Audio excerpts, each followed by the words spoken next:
Bienvenue au musée de l'air et de l'espace au Bourget, près de Paris. Derrière ses murs, une collection exceptionnelle et rare. Grâce à ses savoir-faire uniques, pour chaque avion restauré ou reconstruit, le musée veille à conserver les techniques aéronautiques de chaque époque. Parmi elles, il y a l'entoilage, mais elle n'est plus enseignée dans les écoles de restauration ou d'aéronautique. Alors comment remplacer l'entoileur qui est parti à la retraite début 2016 après plus de 30 ans de service aux ateliers? Sans lui, la capacité du musée à restaurer les avions en bois et en toile est menacée. Mais un mécène providentiel s'est manifesté, le Crédit Agricole d'Île-de-France Mécénat. Le financement a permis aux retraités de revenir au musée une fois par semaine pour transmettre son savoir-faire à une jeune restauratrice. Elle est diplômée de l'université Paris 1 où elle a suivi une formation en conservation-restauration. Un autre restaurateur du musée va lui aussi bénéficier de cette expérience unique. Voici donc Alain l'entoileur, Sarah, la jeune restauratrice, et Arnaud. Ce jour-là, tous les trois s'attaquent à l'entoilage d'un aileron, celui du Potez 25 refait à l'identique. Il servira à fabriquer la réplique de cet avion mythique. Vous vous arrangez pour garder la toile à la même longueur partout. Ce qu'il va falloir faire aussi en même temps, au fur et à mesure, c'est garder une bonne tension à chaque bout. Pour bien enlever le pli, voilà. Là, tire un petit peu, tant que la pince le prend, c'est bon. Voilà, là tu mets une bonne tension. Et la tension finale se fera de toute façon à la couture. Tu vas découper la toile juste sur la... Tirer un peu moins en dessous, au-dessus et plus en dessous.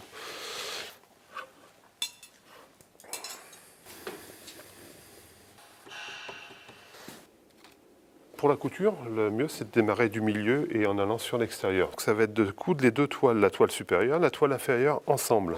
Pour avoir un cintre régulier à chaque nervure, on a fait un petit gabarit. Et là, on va tracer. Avec des ciseaux, on va couper la toile à environ 1,5 cm. Et ensuite, cette toile, celle du dessus, on la replie à l'intérieur, au-dessus. Et celle du dessous, pareil, on la replie à l'intérieur.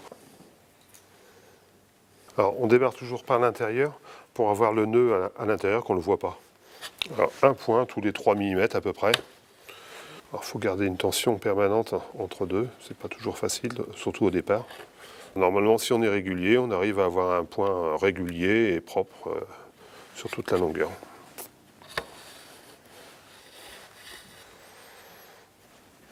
Voilà. À vous de jouer.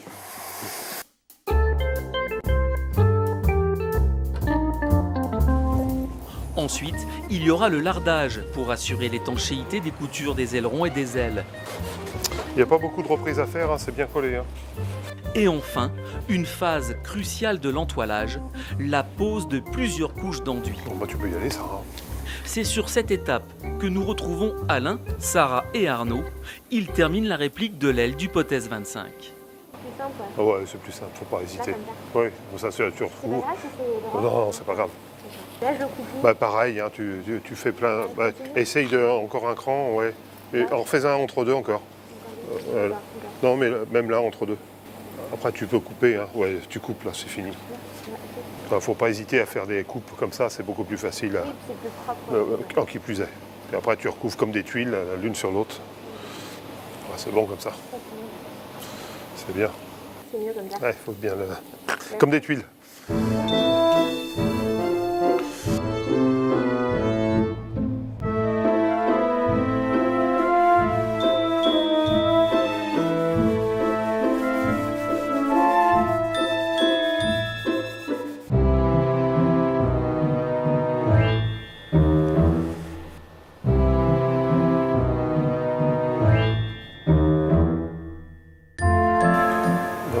N'insiste pas plus, après tu vas faire une peau d'orange.